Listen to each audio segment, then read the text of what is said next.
ବୃକ୍ଷ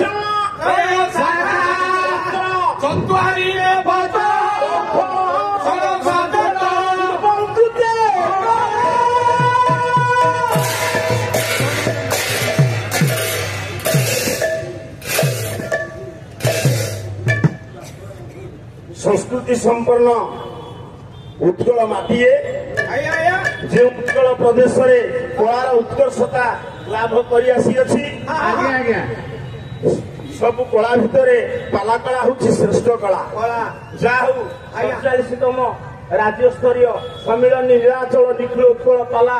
गायक परिषद ओडिशा मु प्रथम साधुवाद देवी अनंत कोटि दंडवत जनइबी ये परिषदर नाम को जे रखिछन नीलाचल निखिल उत्कल पाला परिषद गायक परिषद अनंत कोटि दंडवत जनइबी से जा हो विश्वर इष्ट बलियार भूत जगतर नाथ जगन्नाथ श्रीक्षेत्र मौलमणि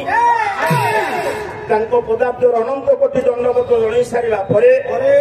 उक्त अनुष्ठान पदाधिकारी योग्य व्यक्तित्व मानक अथानत दंडवत कर सारा विभिन्न वरिष्ठ वरिष्ठ गायक मैंने बसी समस्त पाद धूल पाथेय कर अकिंचन मूर्ख कौन महाप्रभुंर पवित्र मुक्त आकाश रंगमंच श्रद्धा बाल्य चार पद कथा कह मु 30 वर्ष है पाला गाइले ये कौन छाती टिके धरुची तथापि मुझे माड़ी मुड़ी रक्षा करके चल जा हम महाप्रभु से जाऊ शास्त्र कहे विनाश न वर्तन्ते कविता बनिता लता ए पुए नारीर दैहिक नारी तार दैहिक कामना को चरितार्थ करने पुरुषर सहयोग कामना करें कविर लेखनी मुନରେ कवितार भाव विग्रह कर पुस्तकता लाभ कला बिना रंगा साहय लताटे मारी पारे ना जेते अत्याधुनिकता आम समाज को ग्रास कले भी सुधा आम के पुरातन ढांचा को छाड़ी पार आपण मान कल्याणकारी हेबे किए आशीर्वादकारी हेबे किए गोटे वृक्ष को आनी पंडित मान को आशीर्वाद करेंगे अच्छा अच्छा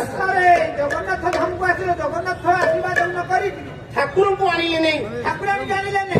जानी नहीं गोटे गछ को आनी से आशीर्वाद करियो मात्र 45 मिनिट पाला भितर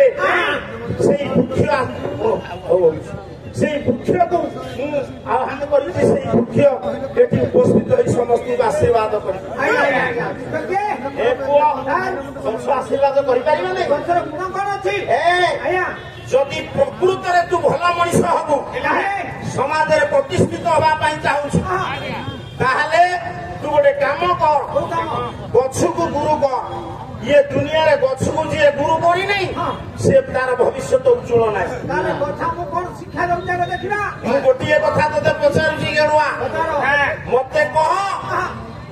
तू अनेक जन्मर पुण्य फल मनुष्य जन्म पाइलु धरा वृक्ष को आसिलु जो भगवान अपार करुणा मनुष्य जन्म पाइलु कौन करने आसलु कौन कर कौन प्रथम जन्म हेली द्वितीय बड़ हेली तृतीय पाठ पढ़ी कौन पढ़िलु प्रथम पास कलेक्टर ही देबु बोधे वार्ड मेंबर चतुर्थ चाकरी कली पंचम विवाहली संस्कृत कहूँ षष्ठ पुओ झील अमल कली अमल कौन धान मंडी दब केते पिला 12टा भल कर एक्सट्रा प्लेयर सब जन्म कर खाली चाउल षष्ठ बुढ़ा सप्तम मरबी ये काम कौन पशु पक्षी करना ये काम सब कर कहले आहार निद्रा भय मैथुन पशु अधिक विशेष पशु भी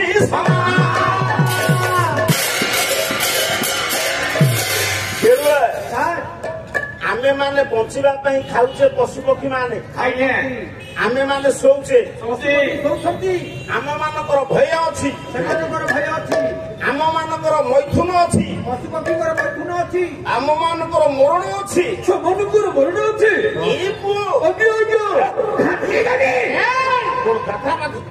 मो कहबार तात्पर्य ଆମେ ମାନେ ଯାହା କଲେ ପଶୁ ପକ୍ଷୀ ତାହା କରୁଛନ୍ତି ଆମେ କାହିଁକି ମଣିଷ ସେ କାହିଁକି ପଶୁ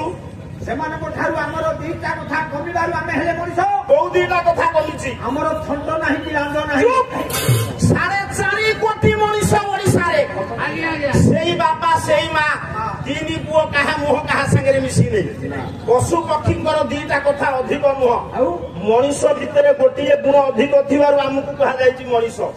କଣ ଧର୍ମେ ହିଁ ଦେଶାମ ଅଧିକ ବିଶେଷା ଓଡ଼ିଆରେ କହ ଧର୍ମ କଣ ମଣିଷ ଜାଣିଛି ପଶୁ ପକ୍ଷୀ ଜାଣିନା ତାହେଲେ ମଣିଷ କଣ ଧର୍ମ ଜାଣିଲା ସ୍ୱଭାବେ ପଶୁ ଜନ୍ମ ହୋଇ ଧର୍ମ ଧର୍ମ ଜଗତସିଂହପୁର ଦେଇକି କହିଲା ସ୍ୱଭାବେ ପଶୁ ଜନ୍ମ ହୋଇ ଧର୍ମ ଧର୍ମ ନ ଜାଣି ପଶୁ ଧର୍ମ କଣ ଜାଣିଛି ଯୋଉ ମା ଗର୍ଭରୁ ଜନ୍ମ ନବ ସେଇ ମା ସହିତ ରତି କ୍ରୀଡ଼ା କରିବ ନା ନାଇଁ କିନ୍ତୁ ଯୋଉ ମଣିଷ ଦିବ୍ୟ ସୁନ୍ଦର ହେଇଥିବ ଧର୍ମ ବିଷୟରେ ଜାଣିନଥିବ ତାକୁ ପଶୁ କୁହାଯିବନି ତା ମାନେ ଭଗବାନଙ୍କର ଅପାର କରୁଣା ବଳରେ ତୁ ମର୍ତ୍ତ୍ୟରେ ଜନ୍ମ ନେଲୁ କେବଳ ଖାଇବୁ ପିଇବୁ ବଡ ହବୁ ସଂସାର କରିବୁ ମରିବୁ ନାଇଁ କୋଉ କାମ କଲେ ଭଗବାନ ଖୁସି ହେବେ ବ୍ୟାସ କହିଲେ ହେ କଳିଯୁଗର ମଣିଷ ତୁମ ପାଖରେ ସମୟ ଅଭାବ ତୁମେ ଅଷ୍ଟାଦଶ ପୁରାଣ ପଢି ପାରିବନି ଗୋଟିଏ ଶ୍ଲୋକ ଦେଖ କହିଲା ଅଷ୍ଟାଦଶ ପୁରାଣେଷୁ ଶସ୍ୟ ବଚନଂ ଅବତାର ପୁଣ୍ୟାୟ ପାୟ ପର ବିଡ଼ନ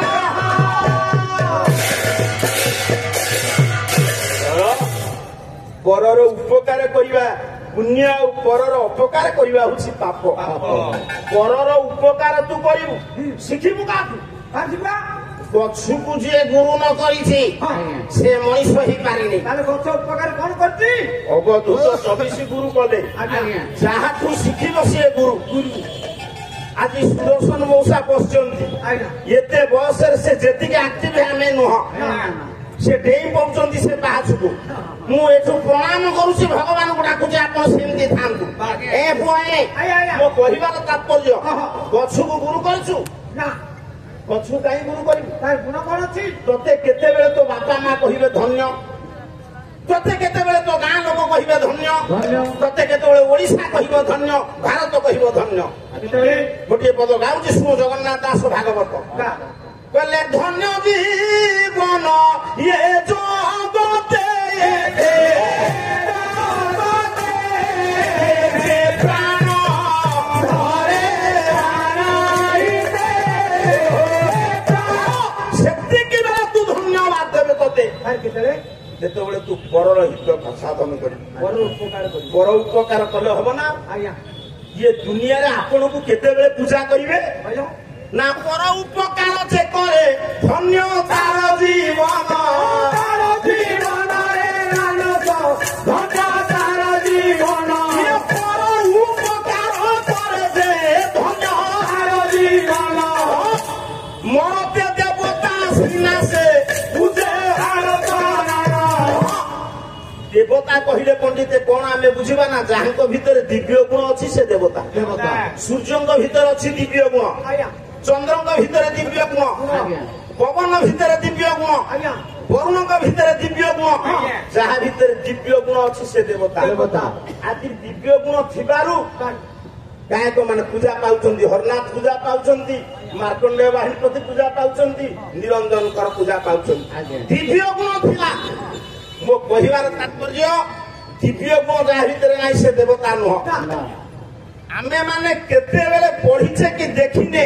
ଶିବ କୁଆଡେ ବିଷ ପାନ କରିଥିଲେ ଏ ପୁଣି ମୁଁ ବିଶ୍ୱାସ କରୁନି କି ଅବିଶ୍ୱାସ କରୁନି ଆପଣଙ୍କ ଆଖି ଆଗରେ ଲକ୍ଷ ଲକ୍ଷ ଶିବ ବିଷ ପାନ କରୁଛନ୍ତି 4.5 ଲକ୍ଷ ମଣିଷ 4.5 କୋଟି ମଣିଷ ଦିନ ରାତି 24 ଘଣ୍ଟା ଭିତରେ 21,600 ଥର ଗୁଣନ 4.5 କୋଟି ମିଶେଇ ଦବୁ ଗୁଣି ଦବୁ ଯେତିକି ହବ ସେତିକି ବିଷ ତ୍ୟାଗ କରୁଛୁ ଅଙ୍ଗାରକାମ୍ଳ ବିଷ ଆମ ପାଇଁ ଦରକାର ଅମ୍ଳଜାନ ଅକ୍ସିଜେନ ଦରକାର ଅକ୍ସିଜେନ ଯୋଗାଉଛି କିଏ ଗଛ ଯୋଗାଉ ନାହିଁ ମଣିଷ ଛାଡୁଥିବା ଉତ୍ପାତ ବିଷକୁ ପାଳନ କରି ଗଛ ଯୋଗାଉଛି ଅମୃତ। କିଏ କହୁଛି ଗଛର ମୂଲ୍ୟ ନାହିଁ? ଗୋଟିଏ ଶ୍ଲୋକ ଗାଇବି। ଆଜିର ସମାଜରେ କଳିଯୁଗରେ କଳା ମୁଣ୍ଡିଆ ଦି ଗୋଡିଆ ମଣିଷ ଉପକାରୀର ପ୍ରତି ଉପକାରକୁ ଭୁଲି ଗଲା ବେଳେ ଏ ପୁଅ ଗୋଟିଏ ଗଛ ତୁ ବାରିଆଡେ ଯୋଉ ଗଛ ଲଗେଇଛୁ ପାଣି ଦଉଛୁ ସେଇ ଗଛ ଉପକାରୀର ପ୍ରତି ଉପକାର ଶିଖଉଛି। ଗୋଟେ ଶ୍ଲୋକ ଗାଉଛି ଶୁଣ। କହିଲା ପ୍ରଥମ ବୟସୀ ଦତ୍ତ ସ୍ମରନ୍ତ ଶିରସି ନିହିତ ଭାରା ନାରିକେଳ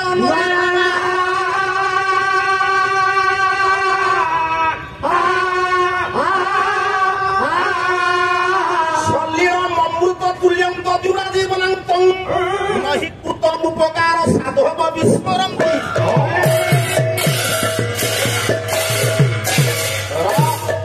ଏଠି ଯେତିକି ଆପଣ ମାନେ ବସିଛନ୍ତି ମାମୁଁ ଘର କଥା ମା ଆଗରେ କହିବା ଯାହା ଏଠି ପାଲା କଥା କହିବା ସେୟା ମୁଁ ଏଠି ଦେଖି ଦେଖି ଶୁଣି ଶୁଣି କଣ ଦି ଧାଡି ଏଠି ଠିଆ ହେଇଛି। ଏଠି ଆପଣ ମାନେ ବିଚାର କରନ୍ତୁ। ପ୍ରାଥମିକ ଅବସ୍ଥାରେ ଗୋଟେ ନଡିଆ ଗଛ ତ ବାରିଆଡେ ପୋତିଲୁ ନଡିଆ ଚାରା ପାଣି ନଦେଲେ ବଞ୍ଚିବ? ବଡ ହେଇଗଲେ ନଦେଲେ ଚଳିବ କିନ୍ତୁ ଦବା ଉଚିତ। ନଡିଆ ଗଛ ମୂଳେ ପ୍ରାଥମିକ ଅବସ୍ଥାରେ ପାଣି ଦେଇଥିବାରୁ ଅଳ୍ପ ଅଳ୍ପ ପାଣି ଦେଇଥିବାରୁ ସ୍ମରଣ ରଖିଛି ନଡିଆ ଗଛ। ଆରେ ଆରେ ମାଲିକ ମୋ ମୂଳରେ ପାଣି ମୁଣ୍ଡିଏ ଦେଇଥିବାରୁ ମୁଁ ଏଡ ବଡ ହେଲି ମୁଁ ଉପକାରୀର ପ୍ରତି ଉପକାର କରିବିନି? ଦେଖନ୍ତୁ ସଲ୍ୟ ଅମୃତ ତୁଲ୍ୟ ଅମୃତ ତୁଲ୍ୟ ପାଣି ମୁଣ୍ଡରେ ମୁଣ୍ଡେଇ ଆଜି ଏ ସମାଜକୁ ଦେଇଛି ପଇଡ ନଡିଆ ଯୋଉ ପନିର ଜଳ ଜଗନ୍ନାଥ ପିଇବେ ରୋଗୀ ପିଇବ ଭୋଗୀ ପିଇବ ଯୋଗୀ ପିଇବେ ପ୍ରତ୍ୟେକ ମାଙ୍ଗଳିକ କାର୍ଯ୍ୟକ୍ରମରେ ପନିରର ଆବଶ୍ୟକତା ଅଛି। ନଡିଆ ଗଛ ମୂଳେ ବାଲ୍ୟ ଅବସ୍ଥାରେ ପାଣି ଦେଇଥିବାରୁ ସିଏ ଋଣୀ ହେଇନେଇ ଉପକାରୀର ପ୍ରତି ଉପକାର କରୁଛି। ମୁଣ୍ଡରେ ପେଣ୍ଡା ପେଣ୍ଡା ନଡିଆ ମୁଣ୍ଡେଇଛି। ତୋର ଯିଏ ଉପକାର କରେ ତୁ ପ୍ରତି ଉପକାର କର ନା ତୋର ଉପକାର ଯେ କରିଛୁ ପ୍ରତି ଉପକାର କରିନୁ। ତୋର ଗୋଟେ ପୁଅ 5 ଥର ମାଟ୍ରିକ ଫେଲ ହେଲା ତୋରି ଗାଁରେ ଗୋଟେ ପିଲା ବରମୁଣ୍ଡା ବସ୍ ଷ୍ଟାଣ୍ଡରେ ଗ୍ୟାରେଜ କରିଛି ସେ ତୋ ପୁଅକୁ ମେକାନିକ ଶିଖେଇ ଦେଲା। ତୁ ପରା କହିଲୁ ତାରି ଗ୍ୟାରେଜ କର ତୁ କେତେ ଉପକାର ପ୍ରତି ଉପକାର କରୁଛୁ? ସାରକୁ ଯାଆନି ମୁଁ ଯୋଉ ଗଛକୁ ଆଣିଛି ସେ ଗଛ ସାଧାରଣ ନୁହଁ।